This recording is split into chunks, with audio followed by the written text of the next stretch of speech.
Crips may feel so super distal, can still you have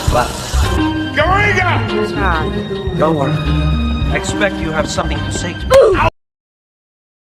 Halo Sobat Dari yang terkering, bagaimana kabarnya? Masih sehat? Semua aktivitas masih oke? Kalau oke, bagus. Dan di video kali ini, saya akan merangkum sebuah film yang mempunyai rating 6,6 di IMDb, yaitu film Focus atau judul terkenalnya, yaitu film Fokus. Dirilis tahun 2015, disutradarai oleh Glenn Ficarra berdasarkan skenario dari John Requa, dibintangi oleh Will Smith sebagai Nicky Spurgeon, Mbak Margaret Robbie sebagai Jess Barrett, dan juga Pak Rodrigo Santoro sebagai Garriga. Film berdurasi 104 menit ini menceritakan tentang sebuah film penjambret-jambretan yang melekat dengan hal-hal yang berbau perengutil-ngutilan.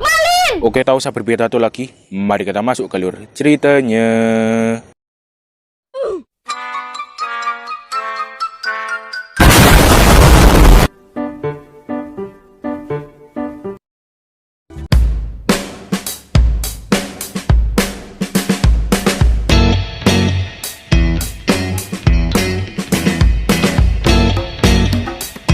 Film diawali dengan memperlihatkan seorang pria berkulit hitam yang tampan dan pemberani yang bernama Nicky, yang dimana selain berprofesi sebagai penipu ulung, pencopet, penjambret, pengutil, dan lain-lain, Nicky pun juga berprofesi sebagai manusia biasa. Dan ia pun kini tengah berada di sebuah restoran untuk menikmati makan malam. Dan juga ia pun sempat melihat seorang wanita yang tengah digerebek-gerebek oleh seorang om-om di sana. Dan tak berselang lama, Nicky pun dihampiri oleh wanita tersebut yang bernama Jess. Dan ia meminta kepada si Nicky agar dirinya mau berpura-pura untuk menjadi pacarnya, sehingga hal tersebut menyebabkan terjadinya perbincangan di antara mereka.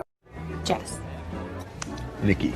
Namun tak disangka setelah perbincangan tersebut selesai, mereka berdua pun justru melakukan penggeblean atau permabaran di saat itu juga.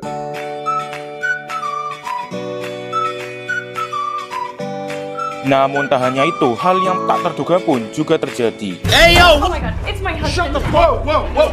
Dan ya, tanpa disangka-sangka dan tanpa diduga-duga, secara tiba-tiba seorang pria yang mengaku sebagai suami dari Jess pun langsung menodongkan senjata kepadanya. Namun bukannya dibuat takut, Nicky pun justru meminta kepada pria tersebut untuk segera menembaknya, dengan alasan dikarenakan dia telah mengidap kanker yang sangat mengerikan. Dan benar saja, seketika di saat itu juga ternyata terungkap sebuah fakta bahwa yang terjadi barusan merupakan sebuah modus penipuan yang dilakukan oleh si Jessie dengan modal grepe sana sini. Dan Nicky telah menyadari hal tersebut di saat ia telah pertama berjumpa dengan si Jessie. Have cancer, you You idiot. guys really bone this thing. And you never drop the con. First of all, you gotta wait till she gets my pants off. That's how you get the money. You suck!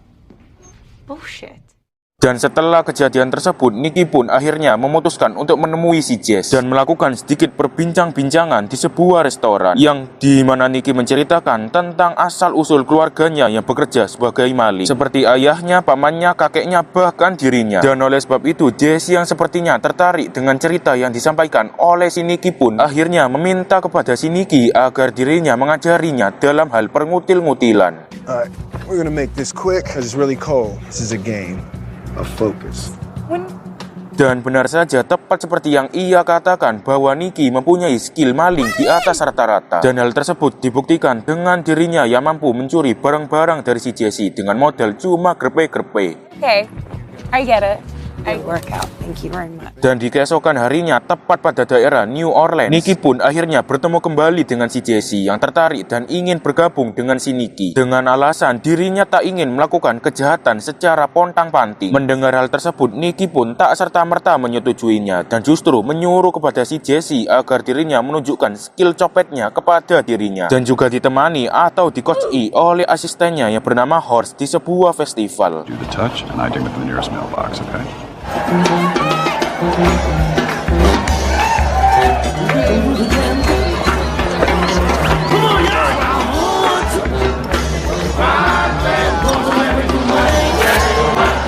Dan ya, berkat skill maling yang ditunjukkan oleh si Jessie akhirnya membuat dirinya diterima untuk bergabung. Dan dia juga sempat berkenalan dengan salah satu teman dari si Nicky yang bernama Farhad, yang merupakan seorang ahli teknologi. Namun tak hanya itu, ia pun juga sempat diajak ke dalam kantor haram dari si Nicky. We're night back to ourselves and resell one. TM data to a guy in Singapore, bribes and fall money for any Oh person. my god.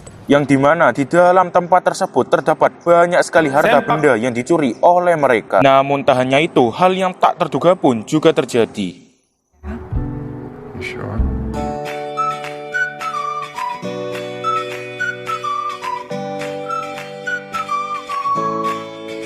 Dan oleh sebab itu, sebagai debut pertamanya, Jesse pun mulai melancarkan aksinya bersama si Farhad. Namun sebelum itu, Farhad pun sempat mengajak Jesse untuk melakukan sedikit perbincangan, yang dimana di saat itu juga terungkap sebuah fakta bahwa Farhad ternyata merupakan orang yang penyuka sesama jenis. Dan hal tersebut dibuktikan dengan dirinya yang tak ragu menunjukkan titiknya kepada si Jesse. That's my dick.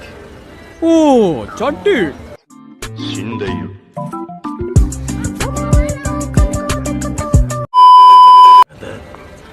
Namun tak lama, Let me walk out that whiskey, and I'm feeling so cold.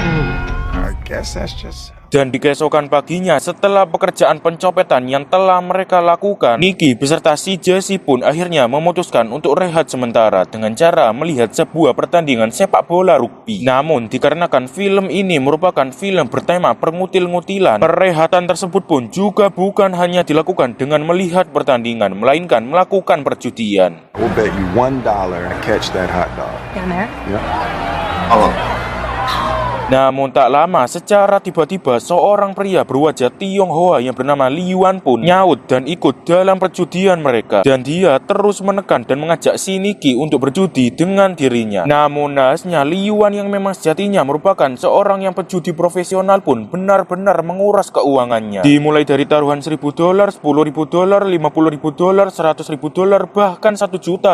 Dan di saat-saat terakhir, Nicky yang telah keteteran dan tak terima kekalahan yang telah ia alami pun akhirnya melakukan taruhan sebesar $2 juta, yang dimana taruhannya adalah Li Yuan harus memilih salah satu pemain yang ada di lapangan. Dan setelah memilih, Jesse pun akan menebak pemain yang telah ia pilih. Mendengar hal tersebut, Jesse pun sempat menolak tawarannya dengan alasan dirinya takut akan salah pilihan. Namun setelah diyakinkan oleh si Nicky, Jesse pun akhirnya dapat segera lulus dan mulai mencari pemain yang telah dipilih berdasarkan kata hatinya. I don't. Please allow me to so big. You're 55.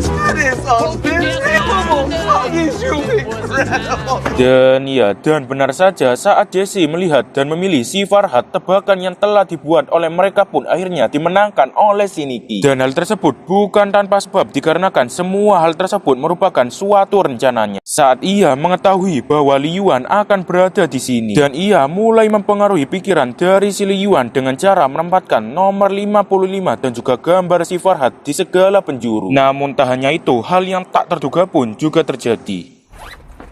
Nicky? Sadie, you did great. Job is over.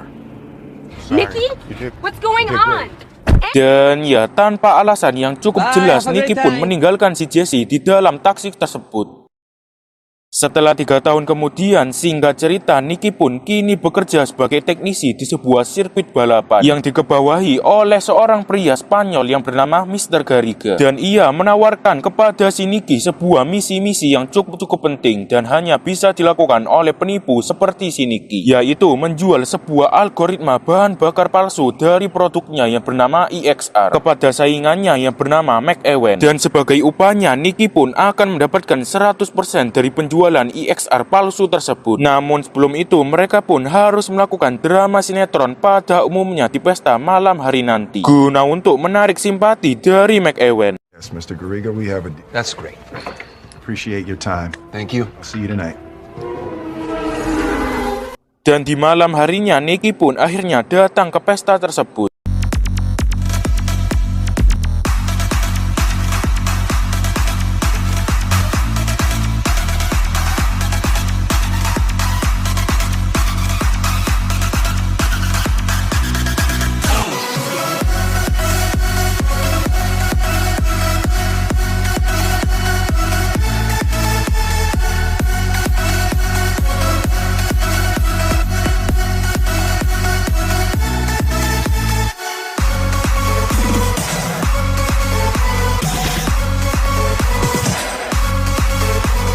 Namun tak lama dan saat tengah berjalannya pesta tersebut, Nicky pun secara tiba-tiba melihat si Jesse yang tengah bermesraan dengan si Gariga. Melihat hal tersebut, Nicky yang emosional dan juga tengah memang dalam misi pendramaan untuk mengelabui si McEwen pun akhirnya mendatangi dan memukuli Gariga dengan berkedok drama dan juga dengan alasan untuk memenuhi hasratnya.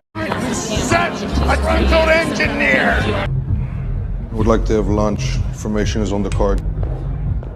Dan benar saja, di keesokan harinya Nicky pun akhirnya diundang untuk makan siang bersama si McEwen. Dan mereka pun melakukan sedikit perbincang-bincangan yang dimana Nicky mengatakan bahwa dirinya menginginkan $3 juta darinya. Dan sebagai gantinya Nicky pun akan memberikan algoritma EXR yang sangat-sangat langka. Namun hal tersebut tak serta-merta disetujui oleh si McEwen yang dimana dia menginginkan buktinya beserta alatnya sebelum adanya pembayaran. I'll contact you. Dan sepulangnya dari sana, Nicky pun memutuskan untuk menemui si Jesse guna untuk mendapatkan simpatinya kembali. Namun nahasnya, Jesse yang telah kecewa dan mendengar hal tersebut pun justru memberikan respon yang berbeda, yaitu menolaknya dan justru pergi meninggalkannya. Dan oleh sebab itu, Nicky yang menyadari situasi yang semakin sulit pun akhirnya memutuskan untuk mendatangkan si Farhad dari New Orleans. Dikarenakan dirinya mengetahui bahwa Farhad dan juga si Jesse cukup dekat. He all nuts. I do? Good. I've never since, he's barely worked since New Orleans. I don't care what me told you. I'm not bullshit. But he's my friend. Bad for him. So can you give him a break? I kept it for you all this time. Dan di malam harinya saat Nicky tengah dalam perjalanan untuk pulang ke kamar hotel, secara tiba-tiba ia pun melihat si Jesse yang tengah duduk-duduk di depan pintu hotel. Dan tak disangka ia pun justru meminta dan mengajak kepada si Nicky untuk melakukan permabaran di saat itu juga.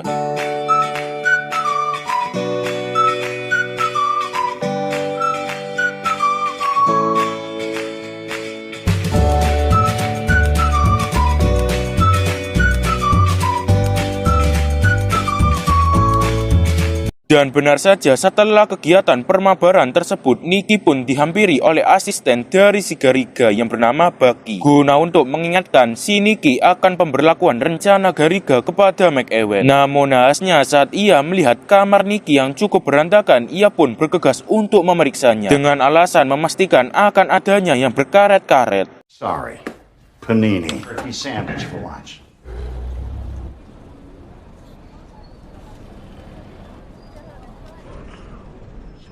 Dan singkat cerita, Nicky pun kini bersama dengan si McEwen dengan tujuan untuk melakukan kegiatan perjualan belinya. Namun, dan di saat itu juga terungkap suatu hal yang sangat-sangat mengagetkan, yaitu yang dimana Nicky ternyata menjual EXR yang asli kepada si McEwen dan bukan EXR palsu yang telah ia sepakati dengan si Gariga. Namun tak hanya itu, hal yang serupa pun juga ia lakukan pada pemilik dealer-dealer yang lainnya. Like you.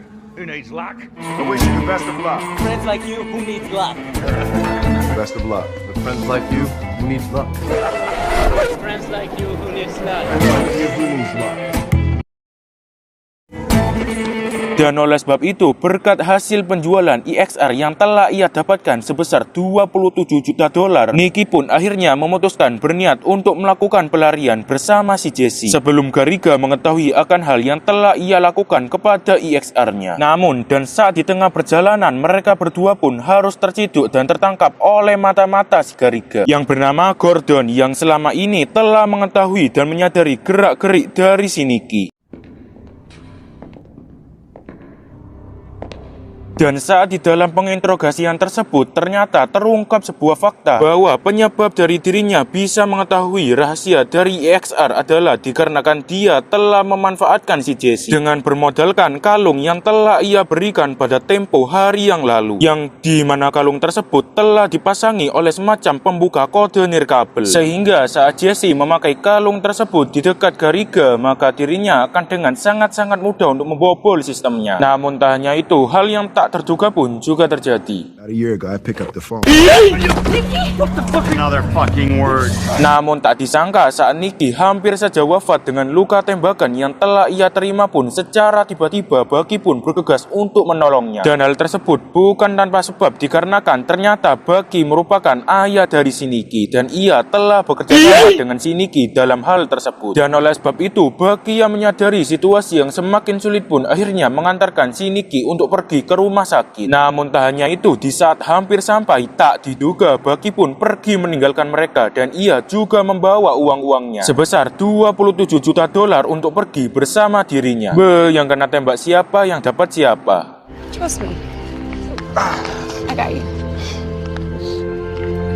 Dan film pun selesai.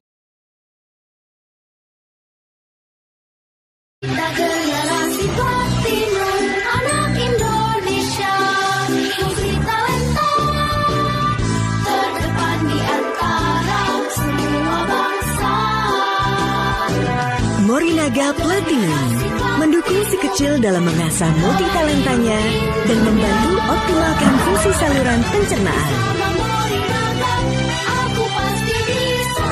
Untuk generasi Platinum. Punten, Mamang.